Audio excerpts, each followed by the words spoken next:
ladies and gentlemen, to JWF Monday Night Ignition. I'm your host, Silver Spoon, joined as always by the man who owns the company. Tibbs, I'm running out of names for you. You got so many accolades. I'm running out at this point, though. I own the most captain's hats per capita in the world, you could say that one. The captain's hat capita man, Captain Tibbs. Hello, Sills. How are you doing this week? I am doing it's been a week, Tibbs. It's been some things have happened societally, and it's not been good. But, Tibbs, I do want to talk about probably one of the most shocking things I've seen, which was, of course, the end of last week's JWF Monday Night Ignition. We had an amazing main event, Scottye Moore versus Guy Fieri for the JWF World Heavyweight Championship. And, of course, we do know Scottye Moore won that match by the skin of his teeth. But the most shocking part came after that match when Scottye Moore, he attempted to beat down Guy Fieri. He was angry. He was furious. But, of course, who came to Guy Fieri's aid but none other than, of course, the former JWF champion himself, Mamoa Curry. Mamoa Curry, he saw that Guy Fieri had put up a valiant effort, that he wanted that championship so badly from Scottye Moore. And when Scottye Moore tried to pull some dirty tactics, Mamoa Curry went down to save Guy Fieri, to show him respect, to which Guy Fieri was not so receptive. That's right, Guy Fieri actually picking up Mamoa Curry, leveling him with that food fight maneuver Guy's been known for. But you gotta think, Guy is that situation, always the bridesmaid, never the bride. You gotta think he had gotten fed up of having to be saved by Mamoa Curry, of getting beat down after the match. That anger definitely had to brew over at the end of that episode of Ignition. It's hard, Sills. It's hard to feel like you're constantly having to rely on people, constantly having to have people come and save you. And I guess for Guy Fieri, it finally tipped over, and he took all his anger out on Mamoa Curry, which that breaks my heart, Sills. It breaks my heart. That's right, but you gotta think there is still some unfinished business between Scottye Moore, our JWF champion, and Mamoa Curry. And that is why Scottye is coming out to the ring right now, and I think he has a message for the god of the JWF. The story of Mamoa Curry in the JWF is over. Look, I know a lot of you might not like that. You don't like to hear it. You can boo me all you want, but you know I'm right. I ended his story back at WrestlePalooza, and every single day since, Mamoa has been trying to write another chapter in his epic history. Whether it be attacking me from behind, challenging me to a steel cage match, or even inserting himself into my match last week. Mamoa Curry, I'm sorry, but he just can't admit when things are over. You see, Mamoa, I was trying to be the nice guy here. I gave you your little rematch out of sympathy, and I still kicked your ass. But here you come back at it again, trying to make yourself out as the hero of the JWF. But you're not.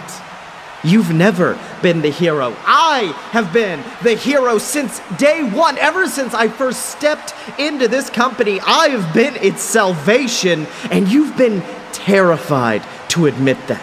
Even when I pinned you to that mat time and time again, even when I beat both you and your dumb little brother to win this title around my waist at WrestlePalooza, you've been terrified to admit that you are exactly what you'd always fear you'd become. A relic of the past. So Mamoa, look, I'm sick of this dumb little song and dance. I can't take it anymore. So at Cash in the Bag, I plan to do... Oh, Tibbs, listen to that. There it is, the music of Mamoa Curry. And Tibbs, let me tell you something. You know the god of the JWF can't be happy about being called a relic of the past. No, he didn't get a chance to come after Scottye Moore last week. He's definitely going to be here tonight. That's right. You see Mamoa Curry standing on that stage, proudly picking up that microphone. And I think Mamoa Curry's got a lot to say against Scottye Moore. Let's have a listen. Oh my God, Tibbs! Tibbs, before Mamoa Curry can even speak, Guy Fieri coming from behind with that same steel chair Scottye Moore attempted to attack him with last week, and Guy Fieri is just snapped. He is laying in to the god of the JWF. What the world is he thinking? All right, this isn't just some one-off thing at the end of a match now. Guy Fieri is systematically attacking Mamoa Curry. I can't stand for it. I gotta know what's going on. Oh my God, Guy, you know, I know we've had our disagreements in the past, but thank you, man. I've been waiting for something interesting to happen in this company for so long. No, shut up. You don't get to speak. Because you act like this company belongs to you, Scottye Moore. You walk around backstage like you're a big shot just because you managed to pin a man that was already near death. You act like you proved something when you escaped a cage and ran away like the bitch you are. No, Scottye, you've proven absolutely nothing since winning that title. Just like you've never proven anything in your entire damn career. You've made your name off the backs of the real workers in this company. Workers like me, guys who've spent their entire career being held back and being told they weren't worth a damn thing in the ring. Scottye, what I just did to Mamoa Curry with that steel chair is just a fraction of what I plan to do to you at Cash in the Bag. Because this is not over between us. Not by a long shot. Tibbs, Guy Fieri has snapped. Guy Fieri has completely and totally gone off the deep end. I mean, at the end of the day, everyone was waiting to see the great ending to this epic rivalry between Scottye Moore and Mamoa Curry, and Guy Fieri has just hijacked the whole damn thing. I don't know what it is, Sills. Tensions are running high this time of the year in JWF. People are feeling cooped up. People are finally just exploding to express themselves. And honestly, I don't know what kind of effect it's going to have on our company. That's right, Tibbs. And speaking of a way you can express yourself, speaking of a way you can grow in this company, I want to talk about the Cash in the Bag match itself. Six men enter that ring, the Cash in the Bag briefcase swinging above head. And of course, if you win that briefcase, Tibbs, you are entered in. You can cash in at any time to have a JWF championship shot. I mean, of course, we know that is how Scottye Moore won the title back at WrestlePalooza. We've seen numerous people in this company that, much like Guy Fieri, guys who have seemed forgotten, guys who have seemed thrown by the wayside, and that Cash in the Bag briefcase can really make or break your career, Tibbs. Absolutely, Sills. It is not something that comes often, and it is not something that comes easy. It is normally a competition, a blood sport between six men who really deserve the title but have never just been able to get it, or some who feel like they aren't able to come back up from whatever rut they're in, or some who have held that championship before and are wanting to hold it again. So maybe tensions are running high. So maybe the blood is boiling in the JWF, but it's for a good reason. That's right, and speaking of a man whose blood is boiling, speaking of a man who wants that championship back around his waist, let's talk about one of the men in that match, Blake Tanner, a man who has been having, I guess, the exact opposite of what you would call a banner year in the JWF. Of course, he started out tag champion alongside Scottye Moore, but then lost that title, lost his alliance with Scottye Moore in the Dylan, and ever since, it seems he has been in a downward spiral here in the JWF, but maybe that briefcase can get him back. What do you think, Tibbs? It could be the ultimate redemption story, Sills. It could be something that brings Blake Tanner back from the pit of whatever fresh hell he has fallen into over these last few months. I really can't explain it. That is right, Tibbs. And of course, we know Cash in the Bag has had a great impact on Blake Tanner's career in the past. He has won the JWF championship twice, and both of those reigns were ended by a cash-in. But of course, we have sent one of our top interviewers backstage to hear Blake's opinions on the Cash in the Bag match and what he plans to do when he faces off in that hellacious match. Let's have a listen.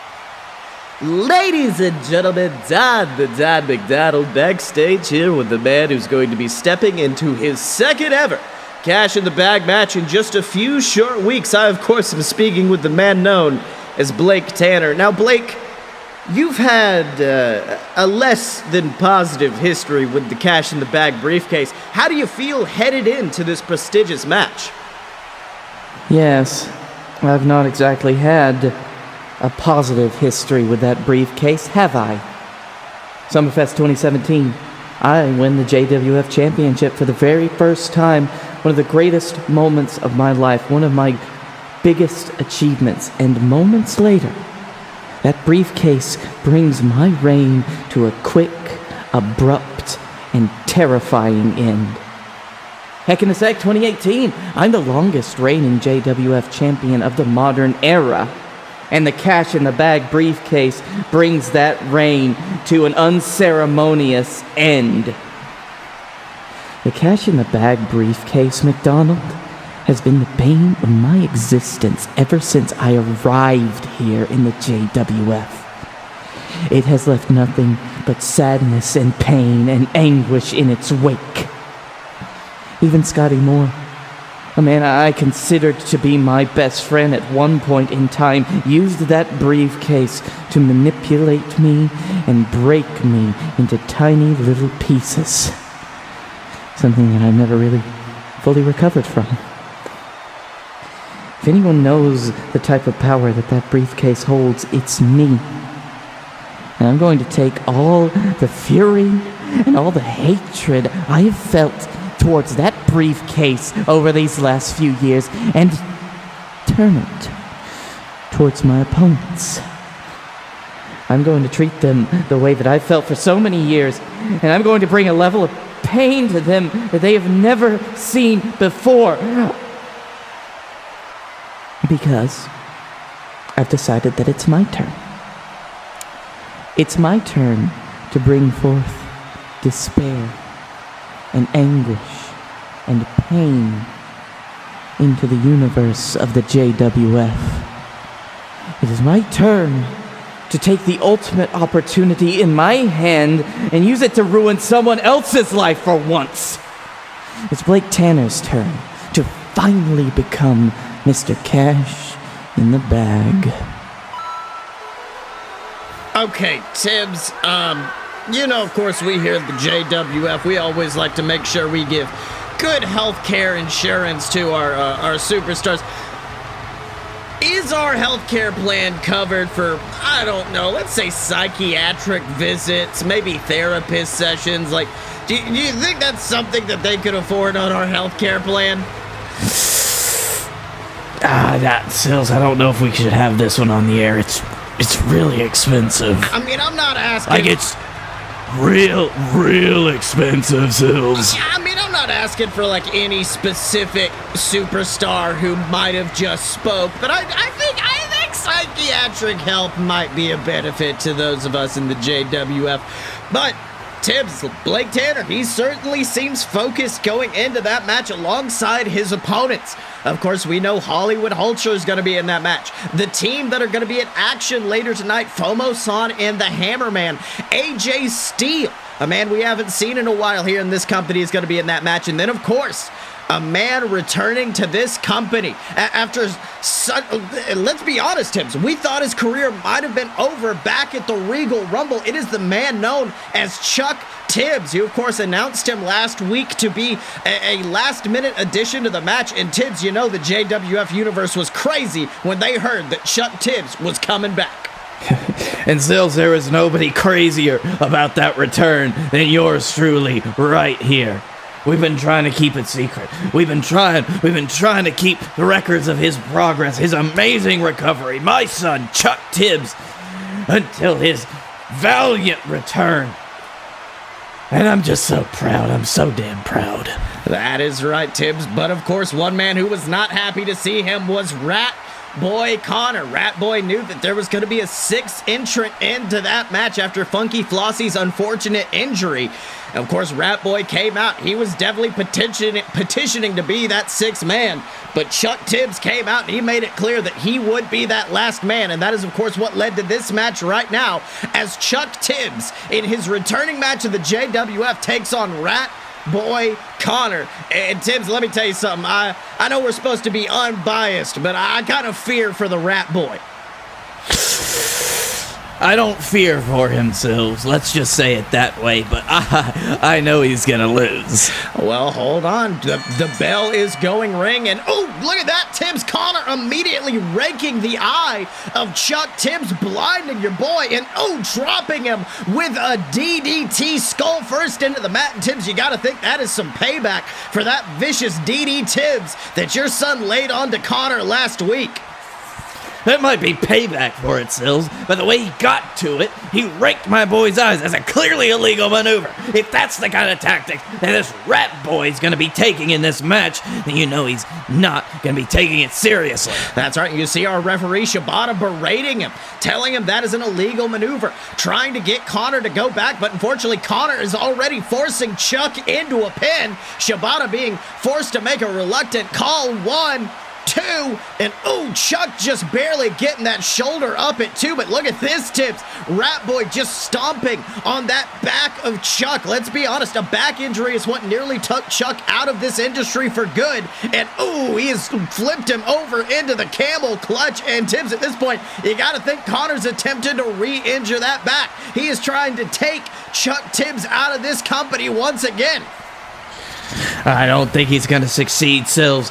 But this is what you would do in this match. This is the tactic that anybody who understands their opponent would be taking. Trying to aim for the weak spots, or what you think are the weak spots. Because is that so weak anymore, Rat Boy? I'll let you find out for your fucking self. Well, I don't know. Looks like Konnor just throwing down the legs, walking around. You can see Chuck on the ground writhing in pain, grabbing at that back. The crowd just raining a parade of boos down onto the Rat Boy Konnor. But oh my God!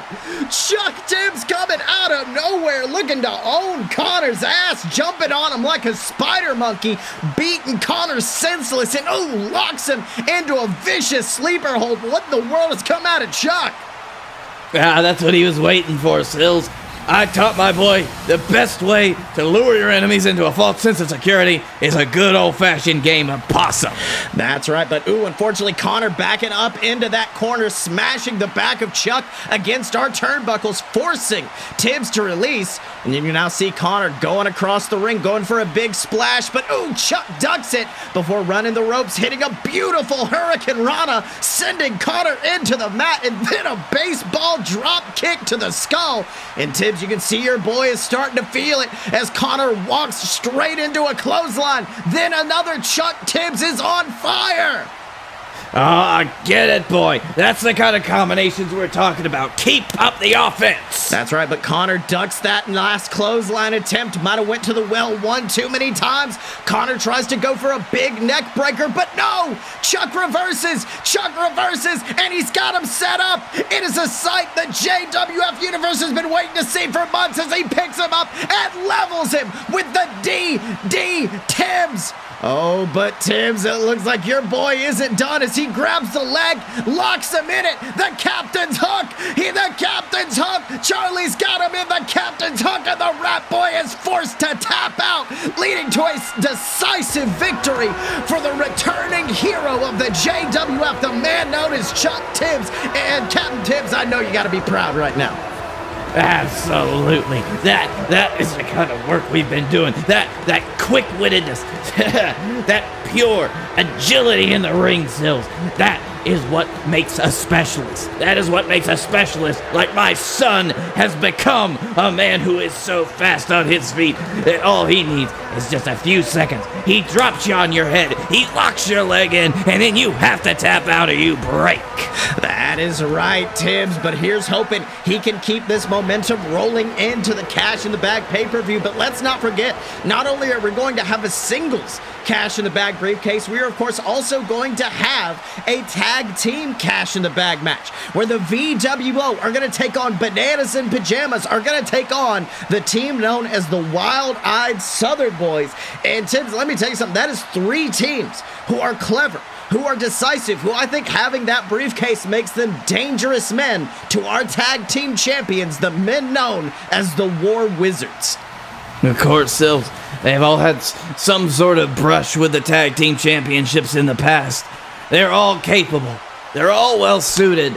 And honestly, Sills, the one team that gets the briefcase, they're going to be some real contenders for our tag team champions. That is right, Tibbs. But of course, if we want to talk about the War Wizards, we do have to say that they have one hell of a competition waiting for them at Cash in the Bag as they face off against the team known as the Blockbusters, a team managed by the War Wizards' former manager, the man known as Lawrence Whitney. And we, of course, know in recent weeks, Lawrence has had some very, very decisive, very vicious things to say about his old team, the War Wizards. Yes, after the split from the War Wizards, it seems to have been pretty non-amicable. It seems like there was some dirty laundry that Lawrence wanted to air out on his end. That is right, Tibbs, and we have sent one of our top interviewers backstage with the War Wizards to respond to Lawrence Whitney's accusations and to hear what they plan to do at Cash in the Bag. Let's have a listen. Hello, everybody. Honeypot, make him say, Here with your JWF Tag Team Champions, the War Wizards. Now, gentlemen, last week, your former manager, Lawrence Whitney, came out and declared you two as failures and that his new clients, the Blockbusters, were a step up for his managerial career. How do you react to this horrid news? All right, so Lawrence Whitney thinks in his little world that the War Wizards are failures. And to respond to that, I think I'll use an American phrase. Where it at, though? Where it at, though? Where's this mystical little world where the War Wizards are failures? Because ever since arriving here at the JWF, the War Wizards have been draped in championship gold. In our very first match here in this company, we claimed those JWF Tag Team Championships. And ever since, we have been undefeated. Meanwhile, the Blockbusters, what have they done? You see, people like to think us in the JWF, we don't pay attention to our developmental territory. But we do.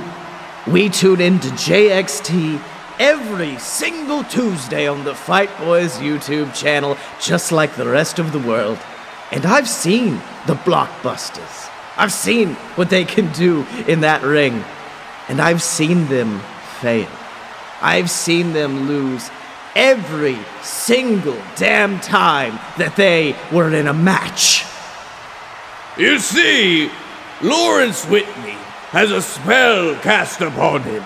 A spell called Delusionous McFuckwitticus. It leaves its victim completely and totally delusional, in a state of absolute grandeur, and attacking like a complete and total ass. And there's only one cure for someone who's under the grand thrall of this delusionous, and that is a complete and thorough ass-kicking! And we plan to give that ass-kicking to the Blockbusters at Cash in the Bag, because we are the War Wizards, and we're here to bust their blocks and keep our titles around our waist. Abraca-fucking-dabra, bitch! Now, Tibbs, once again, how much money would it be for the psychiatric help? I'm not saying it would come out of my pocket, but I'm sure we could, find some money somewhere to help, everybody, not any, specific people. who once again were just being interviewed, but I feel like maybe people could use some help. All right, Sis, I didn't want to tell you this, but the company is certified as a mental health care facility, and they just put everybody here that they don't want to deal with. Okay, So we get paid for it. that explains a lot, and I don't want to talk about it anymore. It's real kind of gross, but other than that, it's whatever. But Tibbs, let's move on to our main event of the evening. A match that's kind of being billed as a family feud. Of course, last week, we know the Hammerman answered our JWF Captain's Champion, the Dillon's Open Challenge. And we know the Hammerman was mere inches away from winning that Captain's Championship that he has held with pride in the past until the VWO.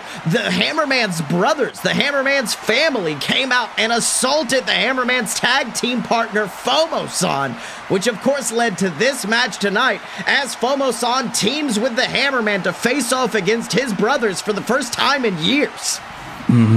It's really strange to see this, as it's turned out, Sills. The VWO, they believe that their interference is helping their brother, who has strayed from their path. However, Fomo-San claims that he is taking the Hammerman to his true and rightful path of who he's supposed to be. And honestly, Sills, I don't know who to side with at this point, because I just see the Hammerman and I fall in love. So you're going to have to be objective for me. That's right, but you can see the match starting out. Fomo-San on one side of the ring, Griffin Clouds on the other. You can see the Hammerman looking a little bit doubtful, unsure what to do, but the bell rings, and Fomo just charges at Griffin, leveling him with a massive jumping lariat. And Tibbs, you can tell Fomo-San is not happy about the VWO's attack on him from last week, as he just continues to level in those shots on the skull of the Vape Master General himself, Griffin Clouds. This is kind of what I wanted to see in this match, Sills. This is a battle for the Hammerman's soul. This is trial by combat, and so only the truly ordained victors will have the spoils. That's right, but look at this. Fomo-San going for an early attempt at that Rising Sun suplex, but look at that. Griffin Clouds landing on his feet, showing off the agility, and quickly tags in his brother Justin, who just rushes Fomo, knocking the man known as the Rising Sun across the ring, and hits him with a suplex of his own. And Tibbs, Justin Clouds right now is showing off why he is known as the powerhouse of the VWO. Of course, it is quite a feat to knock Fomo down just that easily, Sills. He is known for being a stone wall, almost impossible to topple over. His center of gravity is almost perfect, but Justin Clouds knocked him over like he was nothing. That's right, but wait a minute. Look at this. Fomo being forced to tag in his partner, the Hammerman, and you can see a look of hesitation behind the mask of the Hammerman as he stands toe-to-toe with his brother in the center of the ring. This is a family feud, but wait a minute. Tibbs, look on the ramp. That's the Wild-Eyed Southern Boys. And coming out of the crowd, it's Bananas in Pajamas. What are VWO's opponents and Cash in the Bag doing here, Tibbs? Ah, damn it. Oh, and look at this. You can see Hammerman and Justin surrounded on all sides. One member of each team on each side of the apron. But look at this. The brothers joining forces trying to take out those tag teams. But unfortunately, Sam Adams manages to take control, landing a beautiful sobriety test on the man known as Justin Clouds. Meanwhile, on the outside, you can see Bananas in Pajamas running damage control, taking out Fomo and Griffin. Sending Griffin through our announce table, and Tibbs, Shibata is being forced to call for the disqualification. What the hell is going on? I don't know, Sills. Damn it. Let me get down there. I'm going to have to break this up. Well, ladies and gentlemen, Captain Tibbs taking the microphone. It looks like we're going to need an official decision from a JWF higher up. Let's hear what he's got to say.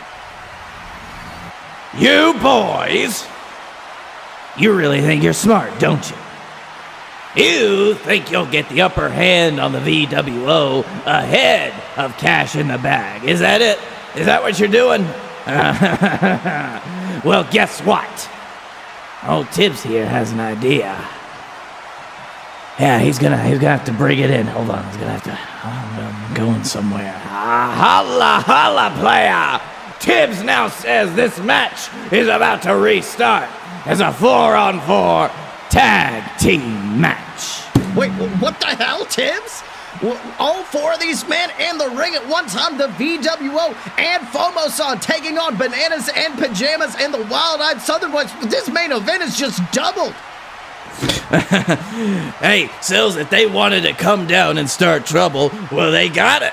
That's right, and you can see the Hammerman looking furious, staring across at Joey Pajamas. I mean, Hammerman just saw his own brother go down to a sobriety test from Sam Adams. Oh, Tibbs, that bell goes ring, and look at this, Joey just tagging in Houston Longhorn before he could be on the receiving end of the Hammerman's vicious antics. And Tibbs, you know something? They say the best way to win sometimes is not to play at all, and I think that's what Joey's thinking right now. Of course, Sills. It shows how much they really wanted to come down here if they'd have known that they were going to be in a match. That's right. You can see Hammerman, Houston Longhorn locking up in the center of the ring. And now Houston dragging Hammerman towards the ropes, tossing him off, and just sends the Hammerman flying through the air with a back body drop. We're no stranger to seeing the Hammerman flying, but not like that, Tibbs. Not at all, Sills, but it's always just a sight to see. That's right, but Hammerman in a tough spot trying to crawl towards his family on the opposite side of the ring, but unfortunately Houston dragging him back towards his corner, tagging in Johnny Bananas, who is just like a lion playing with his food, stomping on that broken body of the Hammerman. But Tibbs, I gotta ask you, a match like this is an opportunity to weaken your opponent before a big match, and I don't know if it's the wisest move for these four men to keep beating down the Hammerman. I mean, that's not who they're going to be facing at Cash in the Back. No, it's not, Sills. It's almost like they came in here with a certain goal, and now someone has fucked with it, and they're having to go through the Hammerman to get to their real opponents. That's right. You can see Johnny tagging in Joey, who's just ready and willing to go after the Hammerman. But wait! Hammerman reverses a big leg drop attempt from Joey, just rolling out of the way. And now he rushes towards his corner. But no! The VWO wiped out by the Wild-Eyed Southern Boys. But Tibbs, the VWO ain't the only person on that side of the ring. There's one man left, and it is Fomo-San. Fomo-San tagged in by the Hammerman, and he rushes Joey. And now you can see Joey trying to go for a tag, terrified of what awaits him in the form of Fomo-San, but the rest of his team is on the outside. The rest of his team is busy with the VWO. Joey Pajamas is sitting there like a snake in a barrel.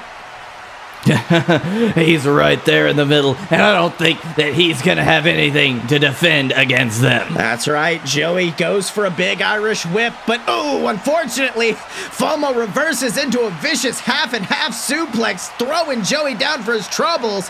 But Tibbs, Fomo's not done yet. He is the master of the back suplex for a reason, and he looks to prove it as he hits Joey with the rising sun. That vicious back suplex, but he bridges, holds on for the pin. 1, 2, no! Before Shibata can hit the mat, the Wild-Eyed Southern Boys hit the ring, and they are saving Joey from a big loss. And Tibbs, let me tell you something. I think if it wasn't for the Southern Boys, this match would be over right now.